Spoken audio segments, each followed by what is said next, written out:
Hai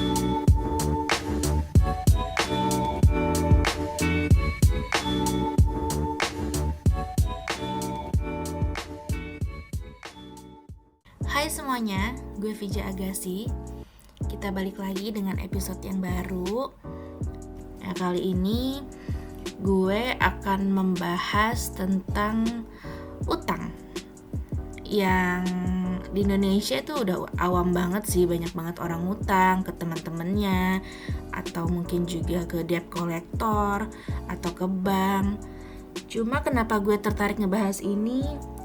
Baru-baru ini gue ngelihat kompilasi video di YouTube tentang orang-orang yang lagi ditagih utangnya, yang gimana ya, reaksi mereka tuh bikin gue ngakak dan kesel di saat yang bersamaan gitu loh. Karena mereka reaksinya kan lebih galak gitu daripada yang nagih. Dan itu udah rahasia umum ya. Kayaknya hampir semua orang tahu kalau orang yang ngutang ketika ditagih mereka galak banget gitu. Ya ada sih yang kayak takut-takut, ada yang ngeles, ada yang sembunyi-sembunyi gitu, nggak mau ketemu gitu sama orang yang minjemin duitnya. Tapi rata-rata yang gue lihat sih biasanya marah-marah. Jadinya gue mikir kan, kenapa sih orang-orang ini marah-marah gitu loh. Padahal kan mereka yang salah gitu ya, mereka yang minjem. Jadi gue beranalisis sendiri ya, mungkin ya mereka itu ngerasa bersalah. Jadi ada feeling guilty di diri mereka. Terus karena mereka didatengin, didesak tuh kan ngerasa terpojok gitu ya. Jadinya mereka berusaha untuk membela diri mereka. Karena kalau kita lihat ya, kalau di video-video orang-orang yang lagi ditagih utangnya itu kan kayak mereka tuh ada pressure, kayak tekanan gitu. Kalau kalian lihat tuh di urat-urat di lehernya tuh biasanya tegang, matanya biasanya melotot gitu kan. Terus kadang mereka marahnya suaranya sampai tremble gitu kan. Nah itu tuh panik biasanya kalau menurut gue yang kayak gitu. Jadi mungkin juga mereka emosional, mereka marah-marah itu bentuk dari defensifnya mereka gitu, bentuk perlindungan dirinya mereka. Tapi kita kan butuh secara ilmiah gitu, bener nggak sih kayak gitu. Karena kalau kita lihat nggak cuma mereka nih, kalau orang-orang yang lagi ditilang, pelanggar lalu lintas, biasanya juga gitu, banyak yang marah-marah sama polisinya. Ya itu karena mereka defensifnya itu menurut gue. Nah ketika gue cari tahu infonya, gue menemukan suatu artikel ya, kalian bisa lihat sih di Kompas sih ada beritanya. Ada artikel yang membahas mengenai ngutang ini, kenapa sih orang yang ngutang galak saat ditagih. Jadi kalau menurut psikolog dari Pion Clinician, namanya Astrid Wen, dia tuh mengungkapkan kalau secara psikologis mereka yang berutang itu cenderung lebih galak saat ditagih karena merasa terancam.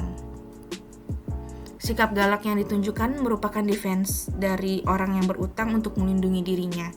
Selain itu, ada juga psikolog senior bernama Donna Gates pernah berkata kepada beliau ini, kepada Astrid Wen, kalau sebagian orang ketika merasa terancam atau tidak aman, mereka akan membesarkan diri sebagai defense-nya mereka.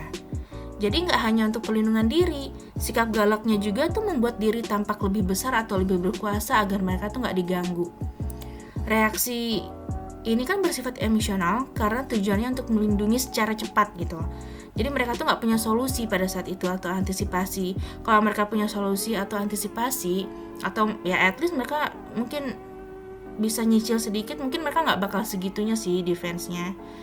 Jadi berbanding lurus lah ya analisa gue dengan menurut psikolog ini.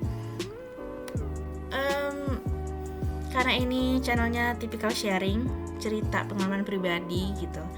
Kalau gue pribadi sih nggak pernah ya ngutangin orang dengan jumlah yang besar, ataupun gue yang ngutang sama orang dengan jumlah yang besar. Biasanya sih kalau gue ngutang tuh kayak ke teman-teman gue aja, misalnya lagi makan gitu ya, terus gue kekurangan uang kecil atau nggak cukup duitnya, atau juga misalnya gue ketinggalan dompet dan sebagainya, itu baru ngutang biasanya.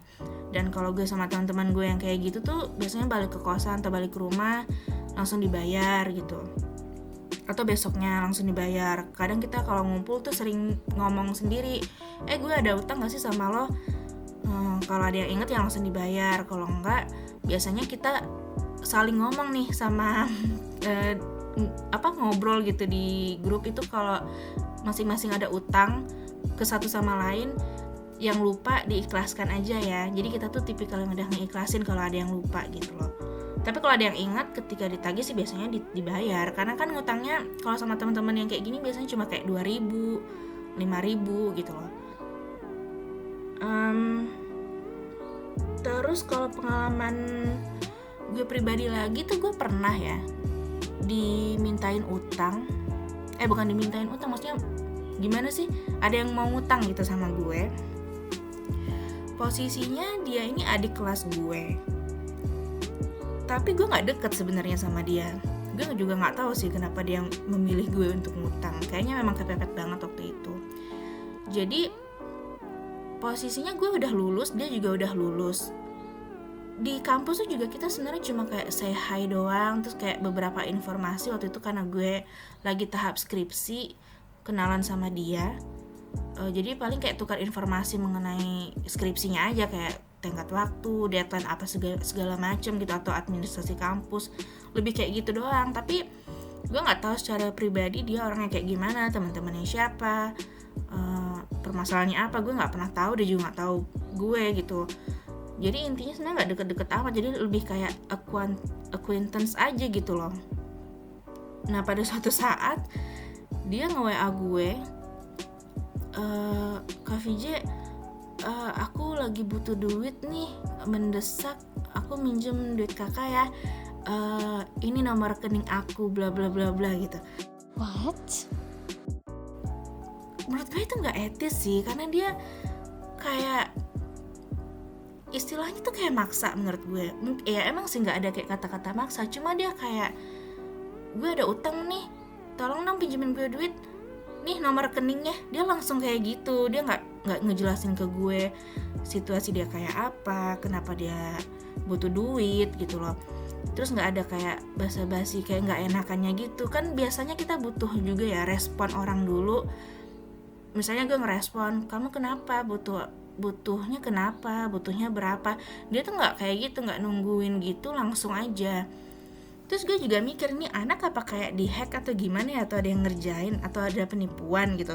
Cuma gue lihat sih dia sempet pasang status gitu-gitu sama cowoknya, kayaknya sih nggak di hack juga atau nggak penipuan atau gimana-gimana. Jadi kayaknya emang dia sendiri beneran yang nge-WA gue gitu. Gue sih memilih untuk nggak ngasih utang ya sama dia, karena ya pertama gue nggak kenal deket sama dia, gue nggak yakin bisa dibalikin juga. Gimana nagihnya itu gue juga nggak ngerti, gue nggak tahu alamatnya di mana. Yang gue tahu tentang dia cuma nomor WA-nya doang gitu. Terus gue ngerasa dia nggak etis sih cara mintainnya, jadi gue nggak ngasih.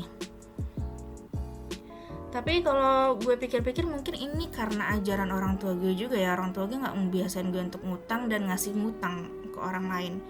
Karena bokap nyokap gue sering juga dimintain utang sama orang, bokap nyokap itu nggak ngasih. Tipikalnya kalau mereka memang punya uang lebih, mereka mendingan ngasih gitu loh. Kalau memang nggak punya ya ditolak gitu.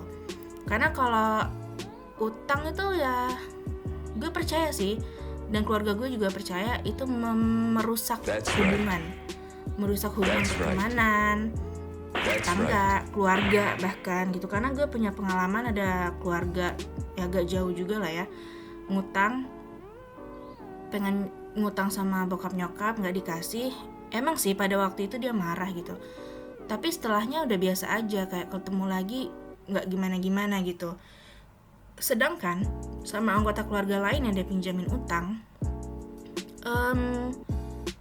jadinya tuh musuhan gitu sampai sekarang, karena dia nggak balik-balikin itu duit, dan orang yang minjemin juga udah kesel banget, udah beberapa kali ditagih gitu, malah yang ngegas lah gitu ya. Jadi mereka sampai sekarang hubungannya jadi rusak gitu. Beda banget sama bokap nyokap gue yang nggak ngasih dia utang, nggak segitunya. Ya mungkin dalam hati dia bisa aja sih kayak ngomong, brengsek nih gue nggak dipinjemin utang, pelit banget sih. Bisa jadi sih dia mikir gitu, cuma at least di luarnya tuh tidak ada pertengkaran gitu. Jadi gue juga belajar dari situ, mendingan nggak usah gitu kalau nggak yakin untuk ngutangin orang. Kalau kita emang punya duit lebih, ya udah diikhlasin aja. Terus juga pengalaman teman-teman gue, ada juga teman gue yang deket ya, circle-nya gue tuh diutangin sama orang, dan si orang yang ngutang ini tuh gak dia doang ngincernya gitu. Jadi teman gue dan teman-teman yang lain, yang gue nggak tahu, gue taunya cerita dari teman gue ini ya, dia minjem ke banyak orang ternyata. Dan di situ tuh dia ada bohongnya, bilang kayak orang tuanya sakit atau meninggal, terus ada lagi yang bilangnya emang mendesak dan segala macem gitu. Teman gue ini yang dipinjemin duitnya, dia gue nggak tahu sih jadinya dia minjemin atau enggak, tapi pokoknya orang tuh minta ke dia. Jadi si teman gue nyari tahu dulu infonya ke teman yang deket sama si orang yang mau ngutang ini. Ternyata dia bohong, karena orang tuanya baik-baik aja, masih hidup juga. Dia bilangnya udah meninggal kayak gitu. Kan itu nggak banget ya. Nah ini juga yang gue keselin ya, kalau orang-orang yang ngutang nih banyak yang bohong juga gitu loh, ngasih tahu alasannya. Jadinya gue nggak inget sih teman gue nih akhirnya minjemin atau enggak, tapi yang jelas teman-teman yang lain yang dipinjem duit sama dia sampai sekarang belum diganti, belum dibayar sama itu orang. Terus satu lagi, mungkin nanti kalian bisa dengerin dari pengalamannya Hazuna Dayo ya. Dia pernah dipinjemin duit sama orang, susah banget nagihnya. Itu nanti dia bisa cerita sendiri sih. Ya gimana ya, balik lagi kalau misalnya ada yang gue kenal yang ngutang itu pernah ditagih, dia tuh sampai takut-takut keluar rumah, gak berani keluar rumah.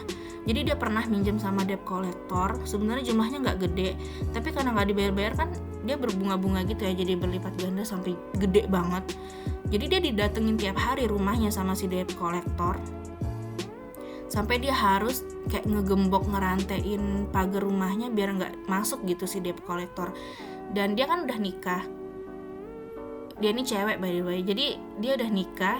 Jadi yang keluar rumah tuh cuma suami sama anaknya doang, balik-balik keluar rumah. Dianya gak pernah keluar rumah semenjak dia ngutang itu, karena dia takut ditagih. Serem banget gak sih? Jadi ya kalau kalian gak bisa bayar gitu, atau ngerasa bakalan susah, mendingan gak usah ngutang sih. Tapi kalau misalnya memang mendesak, ya mau gak mau sih ya harus ngutang. Tapi menurut gue jangan ke debt collector ya, kayak kelintah darat gitu. Kalau bisa sih emang nyari temen atau saudara yang bisa minjemin, karena aduh, debt collector tuh banyak banget sih cerita-ceritanya. Kalian pasti juga udah tahu lah, yang sangat-sangat menyeramkan gitu. Terus balik lagi nih ya, ketika gue ngeliatin kayak teman-teman gue yang biasanya diutangin sama orang, termasuk si Hazuna Dayo ini, biasanya itu adalah orang-orang yang kepribadiannya atau karakternya itu timid gitu loh. Kayak gak vokal sama opininya, gak berani bilang enggak sama orang lain. Jadi yang gampang diintimidasi gitu targetnya biasanya. Karena jarang banget sih gue liat kalau orang-orang tuh ngutang sama orang yang tegas atau galak gitu. Biasanya nyari kepribadiannya tuh gak enakan biasanya. Jadi makanya ya menurut gue juga, karena gue lumayan vokal gitu, kalau gue bilang enggak ya enggak biasanya. Jarang sih yang ngutang sama gue gitu. Tapi teman-teman gue yang timid ini kepribadiannya banyak banget sih yang pinjem duit sama mereka. Saran gue sih pokoknya jangan takut ya untuk say no, untuk bilang enggak gitu. Jangan ngerasa gak enakan dan sebagainya sih gitu. Dan kalaupun mau ngutangin orang itu harus kasih aturan yang jelas gitu. Bahkan bikin surat perjanjian, kayak nanti kalau mereka nggak bisa bayar ya jatuhnya kayak uang prestasi lah, bisa gugat dan sebagainya. Emang sih terkesan kayak lebay ya, mungkin karena masih ada unsur-unsur anak hukumnya, cuma memang harus gitu sih menurut gue. Dan kalau yang mau ngutang nih, orang-orang yang mau ngutang, kalian tuh pikir-pikir dulu, worth it nggak sih? Hubungannya bisa rusak kalau lo nggak bisa bayar, ya kan? Kalau nggak penting dan nggak yakin bisa balikin, ya udah jangan. Terus kalau ya balik lagi, kalau memang mendesak itu kita tuh harus sadar diri gitu ya. Kita tuh minjem, ada hak orang lain di sana yang kita renggut ya istilahnya. Jadi tuh harus dibalikin. Jangan malah galak, defensif gitu loh. Kalau emang belum bisa bayar, kalian tuh bisa ngaku dan kasih tahu alasannya dengan baik-baik. Bahkan datengin orangnya duluan sebelum ditagih gitu loh. Jadi merasa dihargai gitu kan orang yang dipinjam duitnya ini. Dan kalau perlu tuh kalian kasih jaminan gitu, agar orang yang ngutangin ini tuh ngerasa secure terhadap duitnya, terhadap hartanya gitu. Bisa aja sih, mungkin nggak tahu lah ya, STNK motor, KTP dipegang sama dia, nggak tahu sih gue karena nggak biasa ngutang juga. Ya pokoknya ada lah gitu jaminannya. Dan biasanya tuh kalau kita baik-baik ngasih tahu alasannya belum bisa bayar, ngedatengin dia sebelum ditagih, minta maaf gitu ya. Biasanya tuh kalau memang sama temen tuh endingnya dia akan ngelunak kan. Bahkan mungkin nggak perlu ada jaminan. Juga mungkin lama-lama dia akan mengikhlaskannya gitu kalau kita beritikat baik gitu. Jadi menurut gue sama-sama sih, untuk orang yang ngutang sama yang mau minjemin duit, pikir dulu akan ngerusak hubungan gak ya ini orang bisa bayar gak ya, bisa ganti gak ya, atau yang ngutang gue bisa ganti gak ya nanti gitu. Itu harus berpikir mungkin 5-10 kali lipat lah sebelum minjem duit sama orang. Iya, sebenarnya ini random banget sih, ini juga mendadak gara-gara gue nonton video di YouTube kompilasi orang yang lagi ditagih hutangnya. Terus lucunya ini gue bener-bener sih, malah dia bilang gini, sekarang kutanya kamu, yang dulu kamu ngasih duit siapa? Kan dirimu sendiri ngasih ke saya. Malah nyalain orang yang minjeminnya dong, kan kampret banget ya. Ya mungkin segini aja dulu cerita tentang ngutang. Semoga kita semua terbebas dari utang. Amin. Ya. Dan kalaupun lagi ada yang berproses utang, semoga bisa cepat bayar, dikasih rezeki. Ya pengingat aja, utang dibawa sampai mati guys. Terus juga bagi teman-teman yang lagi diutang dan susah banget ditagihnya, mungkin coba mengikhlaskan sedikit demi sedikit gitu ya. Dan bener-bener sih, kalau kalian gak yakin orang ini bakal bisa balikin, jangan takut untuk say no gitu. Oke, udah segitu aja. Semoga kalian suka dan sampai ketemu di episode selanjutnya.